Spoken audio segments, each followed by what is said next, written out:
ನಮಸ್ತೆ, ನಮ್ಮ ಕುಟುಂಬ ಬ್ಲಾಗ್ಸ್ಗೆ ತಮ್ಮೆಲ್ಲರಿಗೂ ಸ್ವಾಗತ. ನಾನು ನಿಮ್ಮ ಪ್ರೀತಿಯ ಕನ್ನಡತಿ ಭಾಗ್ಯ. ಸೊ ಇದು ನೆಕ್ಸ್ಟ್ ಡೇ ಮಾರ್ನಿಂಗ್, ಅಂದರೆ ಗುರುವಾರ ಬೆಳಗ್ಗೆ ಹೋಗಬೇಕಾದ್ರೆ ಎಷ್ಟು ಹ್ಯಾಪಿಯಾಗಿ ಬ್ಲಾಗ್ ಮಾಡಿದೆ ನೋಡಿದ್ರಲ್ಲ.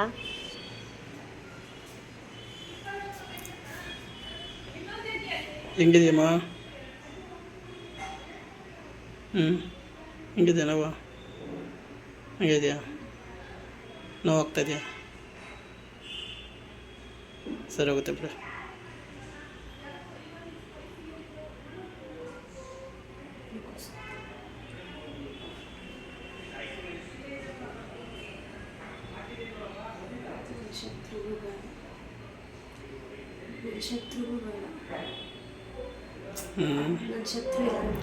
ಹಾಸ್ಪಿಟ್ಲೇನೇ ಶತ್ರುಗಳು ನರಕ.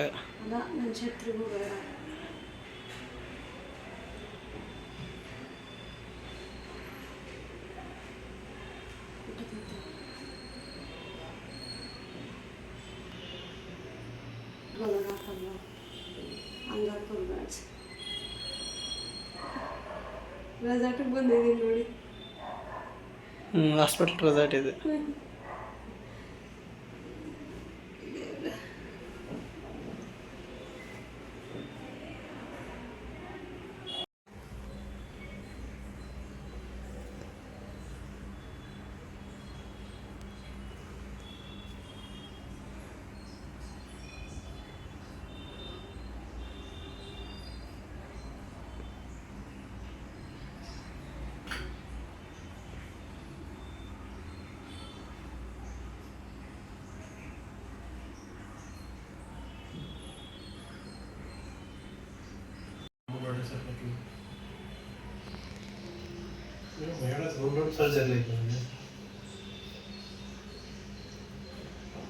ఏమి శశికయ్యలే టైము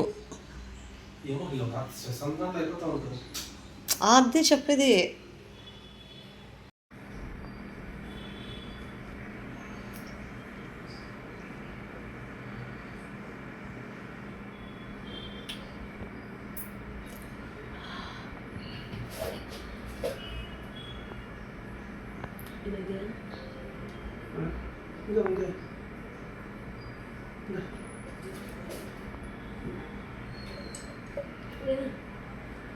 కిందకి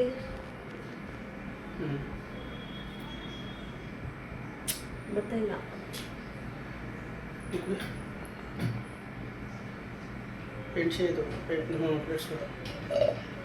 ಆ ಕಡೆ ಗುಡ್ಸು, ಆ ಕಡೆ ಗೊತ್ತಿಲ್ಲ ಹೋಗಿ.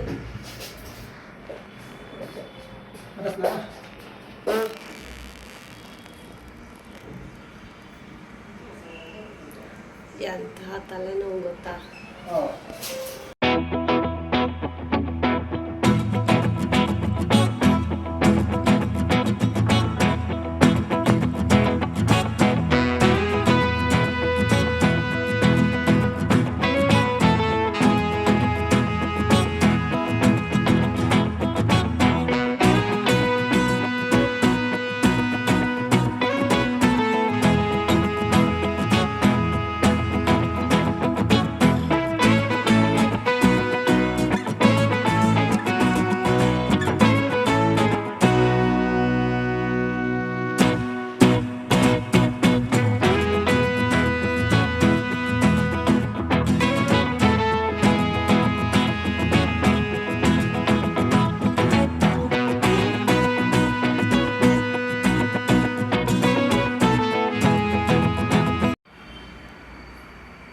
Hi guys, welcome back. ಇವಾಗ ತಾನೇ ಬಂದೆ, ಅಂದರೆ ಬಂದು ಒಂದು 1.5-2 hours ಆಯಿತು. ಸೊ ವಾಟರು, ಎಳ್ನೀರು ಎಲ್ಲ ಆಯಿತು. ಇವಾಗ ಊಟ ತಗೊಬರೋಕ್ಕೆ ಹೋಗಿದ್ದಾರೆ ನಮ್ಮ ಯಜಮಾನ್ರು. ಸೊ ಇವಾಗ ಲೈಟಾಗಿ ಕಿಚಡಿ ಇಲ್ಲಾಂದರೆ ಇಡ್ಲಿ ಮೊಸರನ್ನ ತಿನ್ನೋಕ್ಕೆ ಹೇಳಿದ್ದಾರೆ. ಬಟ್ ನನ್ನ ಶತ್ರುಗೂ ಈ ಥರ ಕಾಯಿಲೆ ಬರಬಾರ್ದು.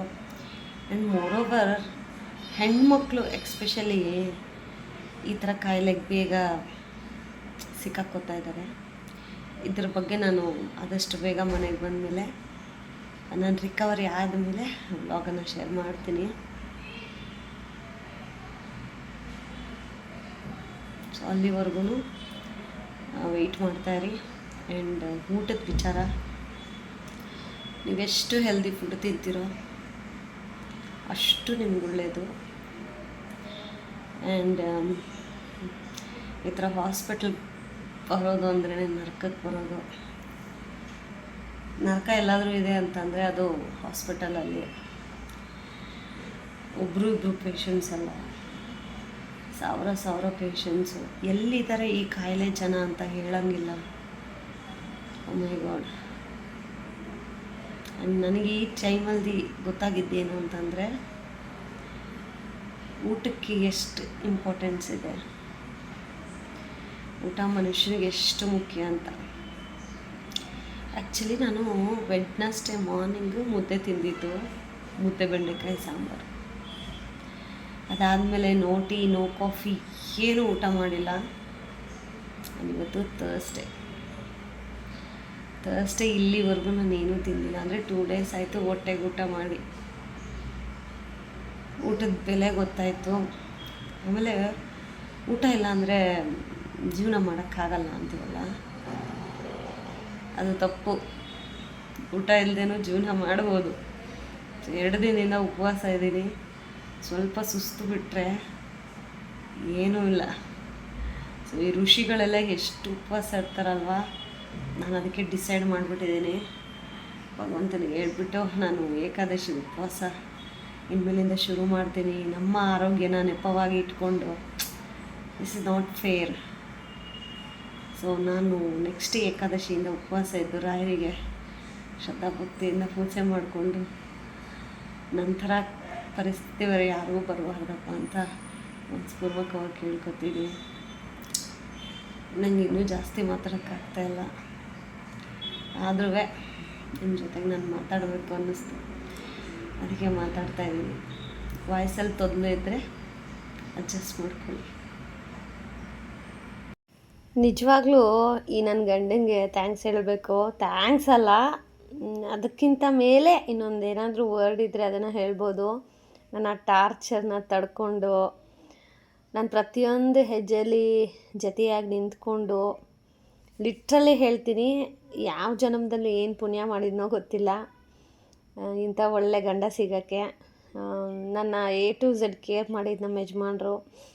ತುಂಬ ಖುಷಿಯಾಗುತ್ತೆ. ಕೆಲವೊಂದು ಸಾರಿ ಬೇಜಾರಾಗುತ್ತೆ, ಪಾಪ ಅವರು ನನ್ನ ಜೊತೆ ಈ ಥರ ಇರೋ ಹಂಗಾಯ್ತಲ್ಲ ಅಂತ ಹೇಳಿ. ಬಟ್ ಅವರಿಗೊಂದು ಸ್ವಲ್ಪನೂ ಬೇಜಾರಿಲ್ಲ. ಅಯ್ಯೋ ನೀನು ಯಾಕೆ ಹಂಗೆ ಅನ್ಕೋತೀಯ, ಸುಮ್ಮನಿರು, ನೀನು ಆರಾಮಾಗಿ ಬಾ, ನೀನು ಆರಾಮಾಗಿ ಬಂದರೆ ನಮಗೆ ಖುಷಿ ಅಲ್ವಾ ಅಂತ ಹೇಳಿ. ಸೊ ಒಂದು 3-4 hours ಓಕೆ, ಅದು ಇಂಜೆಕ್ಷನ್ಸ್ದು ಜ್ಯೂಮ್ ಇರುತ್ತಲ್ಲ, ಆಫ್ಟರ್ ದಟ್ ನೀವು ಕೇಳಲ್ಲ ಗೈಸ್. ನನಗೆ ಲಿಟ್ರಲಿ ನಾನು ಈ ವಿಡಿಯೋ ಹಾಕೋದು ಬೇಡ ಅಂತ ಅಂದ್ಕೊಂಡೆ, ಬಟ್ ಅಷ್ಟು ನನಗೆ ಕಂಟ್ರೋಲ್ ಆಗ್ತಾಯಿಲ್ಲ.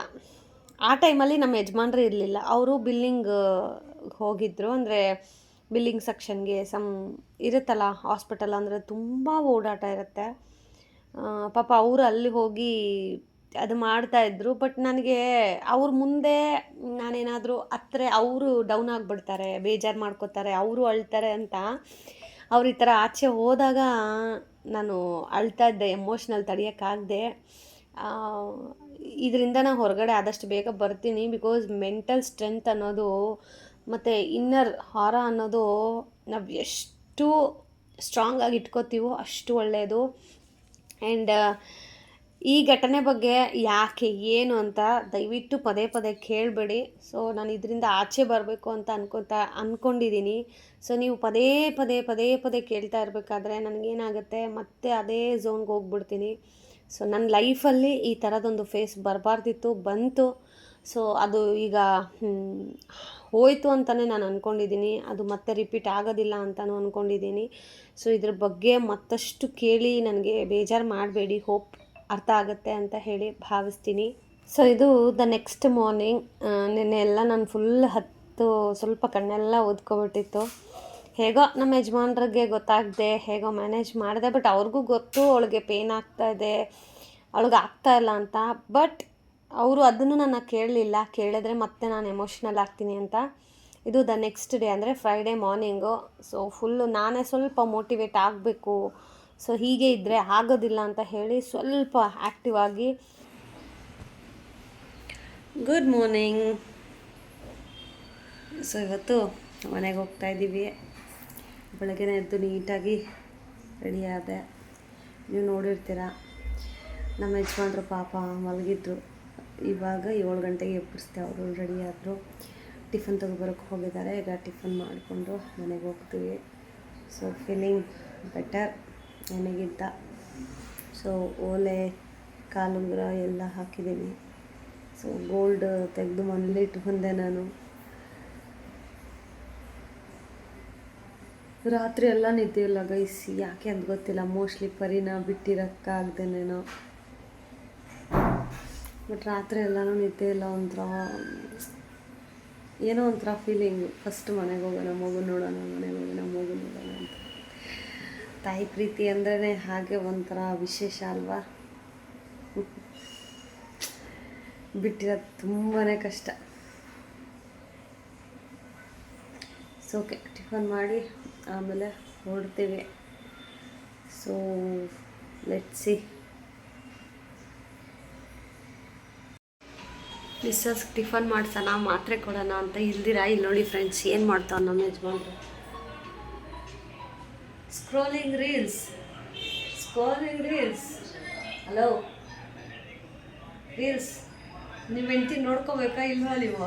ನರ್ಸ್ ಇದ್ದಾರೆ, ಡಾಕ್ಟರ್ ಇದ್ದಾರೆ, ಕಾಸು ಕೊಟ್ಟಿದ್ದೀನಿ, ಅವ್ರ ಕೆಲಸ ಮಾಡ್ತಾರೆ, ನನ್ನ ಕೆಲಸ ನಾನು ಮಾಡ್ತೀನಿ. Scrolling reels, wasting time. ನೋಡಿ ಹಂಗೆ ಟಿಫನ್ ತಂದಿದ್ದಾರೆ, ಟಿಫನ್ ಮಾಡಬೇಕು. ಬಿಸಿ ಬಿಸಿ ತಿನ್ನಬಾರ್ದಲ್ವಾ, ಅದಕ್ಕೆ ಸ್ವಲ್ಪ ಆಗಬೇಕು. ಬಿಫೋರ್ ಫುಡ್ದು ಟ್ಯಾಬ್ಲೆಟ್ಸ್ ಇದೆ, ಸೊ ಅದನ್ನು ಹಾಕ್ಕೊಂಡಿದ್ದಾಯ್ತು. ಇವಾಗ ಟಿಫನ್ ಮಾಡಿ ರೆಡಿಯಾಗಿ ಟಿಫನ್ ತಿಂದು ರೆಡಿಯಾಗಿ ಊರಿಗೆ ಹೋಗ್ತಾ ಇರೋದು. ನನ್ನ ಮಗ ಪಾಪ ಅದು ಎಷ್ಟು ಮಿಸ್ ಮಾಡ್ಕೊತಾ ಇದ್ದಾನ. ಸ್ಕೂಲಿಗೆ ಹೋದ, ಫೋನ್ ಮಾಡಿದ್ರು. ಸೊ ಸ್ಕೂಲಿಗೆ ಹೋದ. ಅವನೇನು ಗೊತ್ತಾ ಫ್ರೆಂಡ್ಸ್, ಬೆಳಗ್ಗೆ ಹೊತ್ತು ಹೆಂಗೋ ಇದ್ಬಿಡ್ತಾನೆ ಅಲ್ಲ ರೀ. ರಾತ್ರಿ ಮಲ್ಕೊಂಡಾಗ ಅವ್ರ ಮಮ್ಮಿ ಕೆನ್ನೆ ಊಟಕ್ಕೆ ಬೇಕು ಅವ್ರ ಮಮ್ಮಿ. ಅದಕ್ಕೇ 1 ವಾರ ರಜಾ ಹಾಕ್ಸ್ಬಿಡೋಣ ಅಂತ ಅಂದ್ಕೊಂಡಿದ್ದೀವಿ. ನೋಡೋಣ ರೀ. ಟಿಫನ್ ತಿನ್ಸಪ್ಪ.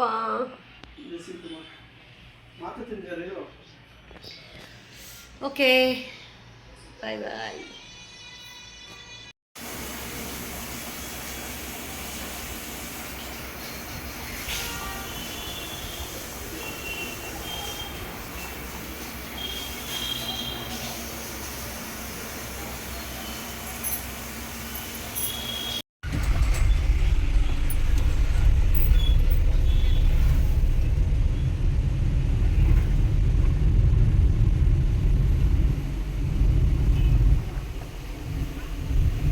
ಫೈನಲಿ ಹಾಸ್ಪಿಟಲಿಂದ ಆಚೆ ಬಂದೆ. ನಿಜವಾಗ್ಲೂ ಒಂಥರ ಬೇರೆ ಪ್ರಪಂಚಕ್ಕೆ ಬಂದಂಗೆ ಫೀಲ್ ಆಗ್ತಾಯಿದೆ.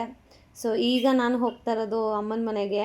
ಆ್ಯಕ್ಚುಲಿ ನಾನು ಡೈರೆಕ್ಟ್ ನಮ್ಮ ಮನೆಗೆ ಹೋಗೋಣ ಅಂತ ಅಂದ್ಕೊಂಡೆ, ಬಟ್ ಅಣ್ಣ ಬೇಡ 1 ವಾರ ರೆಸ್ಟ್ ತೊಗೊಂಡು ಹೋಗಿವಂತೆ ಅಂತ ಬೈದರು. ಸರಿ, ದೊಡ್ಡವ್ರು ಹೇಳೋದು ನಮ್ಮ ಒಳ್ಳೇದಕ್ಕೆ ಅಲ್ವಾ ಅಂತ ಹೇಳಿ ಡೈರೆಕ್ಟ್ ನಾನು ಅಮ್ಮನ ಮನೆಗೆ ಹೋದೆ. ಸೊ ಅಲ್ಲಾದರೆ ಅಮ್ಮ ಇರ್ತಾರೆ, ಅತ್ತಿಗೆ ಇರ್ತಾರೆ ನೋಡ್ಕೊಳ್ಳೋಕ್ಕೆ ಅಂತ ಹೇಳಿ. ಸೊ ಹೋದ ತಕ್ಷಣವೇ ನನ್ನ ವೆಲ್ಕಮ್ ಮಾಡಿದ್ದೆ ನನ್ನ ಸೊಸೆ. ಆ್ಯಕ್ಚುಲಿ ಇವಳಿಗೆ ನಾನು ಮತ್ತು ಪರ್ಯಂತ್ ಅಂದರೆ ತುಂಬ ಇಷ್ಟ, ಫೇವ್ರೆಟ್ ಅಂತ ಹೇಳಿದ್ರೆ ತಪ್ಪಾಗೋದಿಲ್ಲ. ನಾವು ಹೋದರೆ ಅವಳಿಗೆ ಏನೋ ಖುಷಿ. ನೋಡಿ, ನನ್ನ ಕೈಯಲ್ಲಿ ಆಗಲ್ಲ ಕಣೆ ನಡೆಯೋಕ್ಕೆ ಅಂತ ಹೇಳಿದ್ರೆ, ಅತ್ತೆ ಬಾ ನಾನು ಹಿಡ್ಕೊಂಡು ನಡೆಸ್ತೀನಿ ಅಂತ ಹೇಳಿಬಿಟ್ಟು ಕೈ ಹಿಡ್ಕೊಂಡು ನನ್ನನ್ನು ವಾಕ್ ಮಾಡಿಸ್ತಾ ಇದ್ದಾಳೆ. ಪರ್ಯಂತ ಬಂದುಬಿಟ್ರೆ ಅಂತೂ ಹಿಡಿಯೋಕ್ಕಾಗಲ್ಲ. ಆ್ಯಂಡ್ ಎಲ್ಲರೂ ಅಮ್ಮು ಒಂದು ಸ್ವಲ್ಪ ಗದ್ರೋದು ಮತ್ತು ಹೊಡಿಯೋದು, ಚಿಕ್ಕ ಮಗು ಅಲ್ವಾ. ಬಟ್ ಇದುವರೆಗೂ ಒಂದು ಏಟು ನನ್ನ ಮೇಲೆ ಹೊಡೆದಿಲ್ಲ. ಆಮೇಲೆ ಪರ್ಯಂತನೂ ಅಷ್ಟೇನೆ, ಒಂದು ಏಟು ಹೊಡೆದಿಲ್ಲ ಅವಳು. ಸೊ ಅದೇನೋ ಈಗ ನಮ್ಮ ಅಣ್ಣ ನನ್ನನ್ನು ಹೇಗೆ ಸ್ವಲ್ಪ ಪ್ರೆಷಿಯಸ್ ಆಗಿ ನೋಡ್ಕೋತಾರೋ, ನಮ್ಮ ಅತ್ತಿಗೆ ಆಗಲಿ, ನಮ್ಮ ಅಣ್ಣ ಆಗಲಿ, ನಮ್ಮಮ್ಮ ನಮ್ಮಪ್ಪ ನನ್ನನ್ನು ಹೇಗೆ ಸ್ವಲ್ಪ ಒಂದು ಕೈ ಪ್ರೀತಿ ಜಾಸ್ತಿ ಅಂತಾರಲ್ವಾ, ಪ್ರೆಷಿಯಸ್ ಆಗಿ. ಸೊ ಅದೇ ಥರ ರೂಢಿ ಅವಳಿಗೂ ಬಂದುಬಿಟ್ಟಿದೆ. ನನ್ನನ್ನು ಒಂದು ಸ್ವಲ್ಪ ವಿಶೇಷವಾಗಿ ನೋಡ್ಕೊಳ್ಳೋದು, ವಿಶೇಷವಾಗಿ ಕಾಳಜಿ ಮಾಡೋದು, ಇವೆಲ್ಲ ಎಲ್ರಿಗೆ ಸಿಗುತ್ತಾ? ಸೊ ಇದಾಗಿತ್ತು ಇವತ್ತಿನ ವೀಡಿಯೋ. ಹೋಪ್ ಇವತ್ತಿನ ವೀಡಿಯೋ ನಿಮಗೆ ಇಷ್ಟ ಆಗಿರುತ್ತೆ ಅಂತ ಹೇಳಿ ಭಾವಿಸ್ತೀನಿ. ಮತ್ತೊಂದು ಒಂದೊಳ್ಳೆ ವೀಡಿಯೋ ಜೊತೆ ಸಿಗ್ತೀನಿ. ಅಲ್ಲಿವರೆಗೂ ಮಿಸ್ ಮಾಡ್ತಾಯಿರಿ, ಬ್ಲೆಸ್ ಮಾಡ್ತಾಯಿರಿ. ಬಾಯ್ ಬಾಯ್.